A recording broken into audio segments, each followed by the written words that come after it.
नमस्कार। आज हम लोग जानेंगे जो भारत सरकार है, भारत सरकार के जो रक्षा सचिव थे, इनके द्वारा एक बयान दिया गया। बयान में कहा गया है कि जो भारत और पाकिस्तान के बीच में सीज़ फायर हो रहा था, इस पे वार्ता की जाएगी और इसको बंद किया जाएगा। तो कुछ जो लोग हैं, जो भारतीय लोग हैं, जो भारत में कुछ मीडिया में भी और कुछ ऐसे लोग हैं जिन लोगों के द्वारा ये कहा जा रहा है कि भारत ऐसा क्यों कर रहा है, भारत को लड़ना चाहिए कि नहीं लड़ना चाहिए। तो आज हम लोग यही जानेंगे कि आखिर क्यों भारत सरकार ऐसा भारत सरकार के द्वारा और क्यों अमेरिका के द्वारा इंटरफेयर किया गया है और ऐसा क्या है जो इसको रोक देना चाहिए। और आज हम लोग देखेंगे अगर ये चलेगा तो भारत के जो सामाजिक स्तर पे क्या प्रभाव पड़ेगा और इकोनॉमिक स्तर पे भी क्या, आर्थिक जो अर्थव्यवस्था है इस पे क्या प्रभाव पड़ेगा।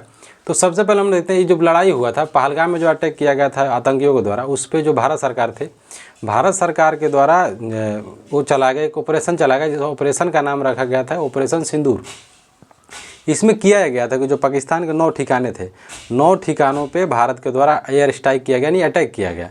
और इसमें हुआ कि जो 9 आतंकी जो इन लोग का जगह ठिकाना था उन लोगों को उड़ा दिया गया। उड़ाने में क्या है, जो उसके जो बदले में जब पाकिस्तान को बात पता चलता है तो पाकिस्तान जो है जवाबी हमले में अटैक करता है भारत पे, और ये लड़ाइयाँ ज़्यादा छिड़ जाती हैं। फिर हुआ है कि जो पाकिस्तान है, एक जो मिलिट्री है, उन लोगों द्वारा कहा गया कि जो पाकिस्तानी फोर्स हैं ये लोग ज़्यादा बॉर्डर पे एक्टिव हो गए हैं। उसके अलावा जो पाकिस्तानी जो आतंकवादी हैं ये लोग भारत के क्षेत्रों में ज़्यादा एक्टिव हो गए और घुसने का प्रयास कर रहे हैं। इसमें जो हमला हुआ, भारत के भी कुछ सैनिक मारे गए हैं, जम्मू कश्मीर के जो क्षेत्र है वहाँ पर मारे गए हैं।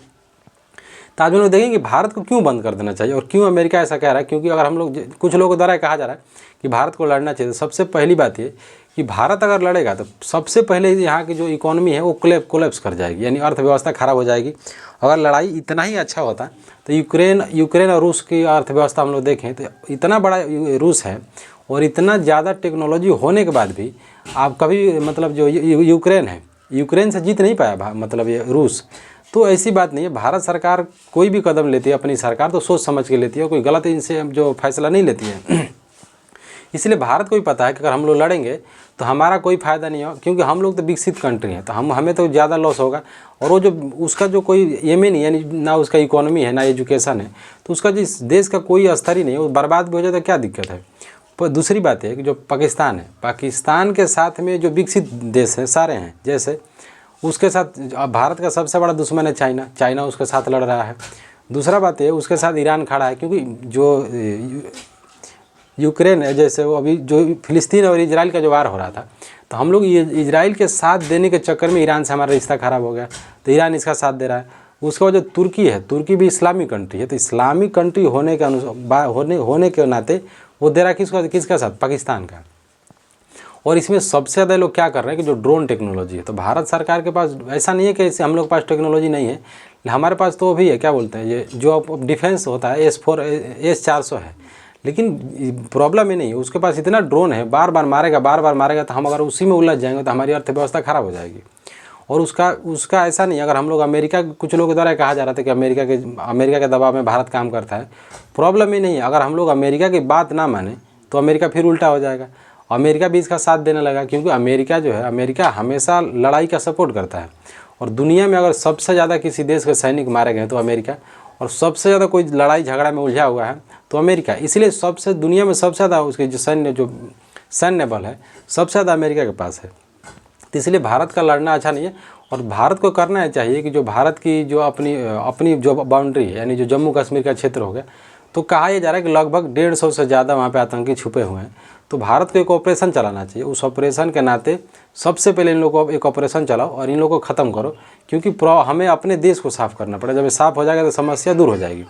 कुछ व्यक्ति हैं, उन लोगों को द्वारा कहा जा रहा है कि जो इंदिरा गांधी थी, तो इंदिरा गांधी के समय में किया गया था 1971 का वार होता है, उसमें होता है कि भारत जीत जाते हैं, यानी बांग्लादेश का विभाजन हो जाता है, यानी जो पूर्वी पाकिस्तान और पश्चिमी पाकिस्तान था। तो बांग्लादेश में हुआ था कि वहाँ पे भाषाई आधार पर विवाद चल रहा था। वहाँ के लोग कह रहे थे कि तुम उर्दू बोलो, और ये लोग बोलते नहीं, हम लोग बंगाली बोलेंगे। भाषा को लेकर लड़ाई होता है, जिसके वजह से बंगाल का जो बांग्लादेश था उसका विभाजन हो जाता है, वो बांग्लादेश में कन्वर्ट हो जाता है। उस समय जो रक्षा मंत्री थे जिनका नाम था जगजीवन राम, तो इसलिए कहा था कि जगजीवन राम, उस समय में इनका कितनी बड़ी रणनीति होगी जगजीवन राम की। उस समय इतने बड़े देश को, और इंदिरा गांधी के द्वारा इतना अच्छा काम किया गया, कोई कुछ भी बोल ले। आज इंदिरा गांधी के द्वारा बांग्लादेश नहीं बनाया गया होता, अगर वो पाकिस्तान होता तो हमारा हाल क्या होता। पाकिस्तान जीने नहीं देता, कहीं से भी नहीं जीने देता। जैसे अभी क्या है कि अभी चाइना इतना मुश्किल किया हुआ है, भारत के पड़ोस में सटा हुआ है, तो तो क्या करता, इसलिए कराया गया था। इसलिए इनका बहुत बड़ा योगदान माना था इंदिरा गांधी का। इंदिरा गांधी बहुत दूरदर्शी नेता थी तब भी और अभी। कहा जाता है कैबिनेट में कि एक ही बात